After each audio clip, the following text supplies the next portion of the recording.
I'm David Rowe. I'm sorry that Astra Zarina is unable to be here today, but I'm delighted that she has chosen me to read what she has to say. Astra is Colin's very favourite Roman resident. She set up the Rome Studies program of the University of Washington almost before any other university had had a similar idea. And to house it, she did a masterly conversion of the top floors of the Palazzo Pio.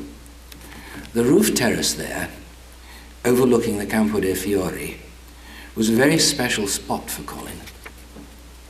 She and her husband, Tony, also had a house at Civita de Bagnoregio, which Colin loved to visit.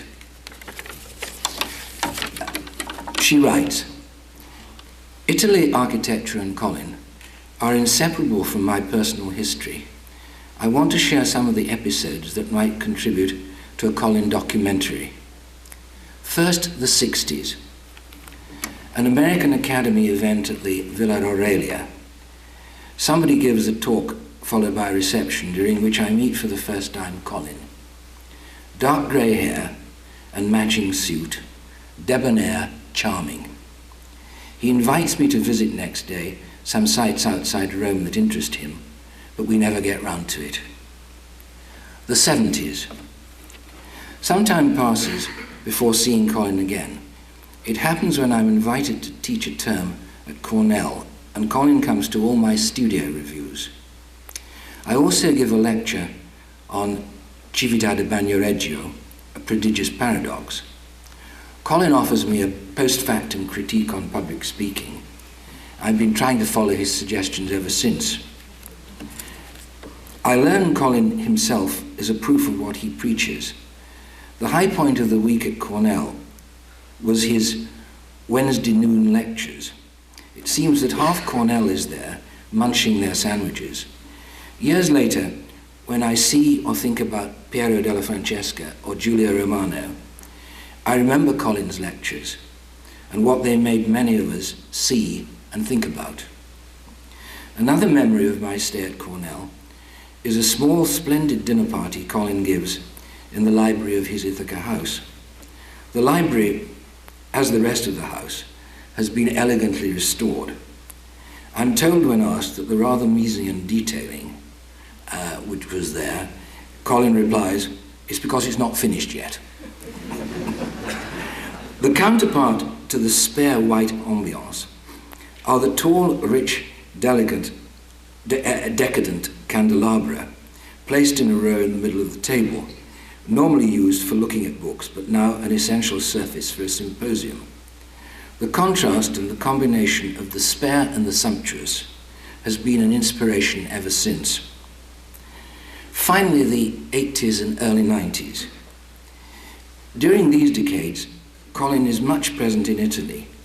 He teaches at a number of the US universities' Italian programs.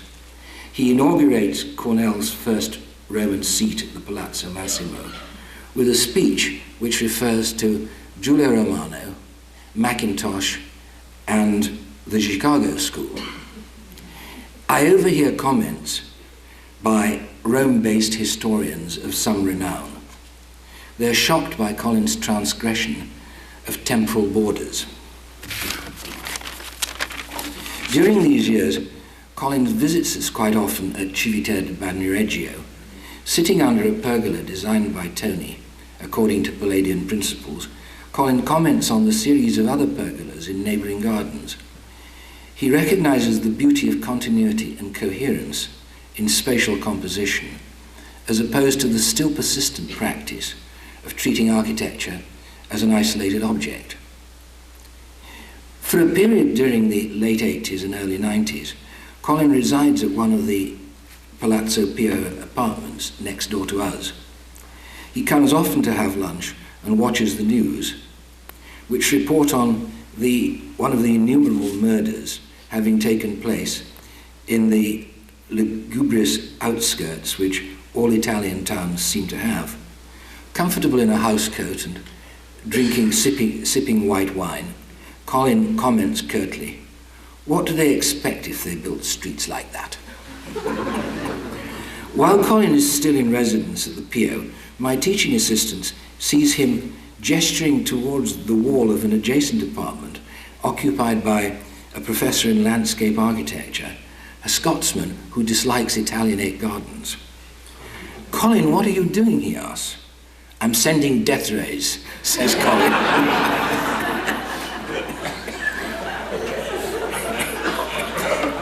Tony and I have been fortunate to have known Colin. We'll put on a CD of Don Giovanni, which in parentheses I think is about the only opera I've ever heard Colin play, which he used to play ad nauseam, and celebrate our memory of him.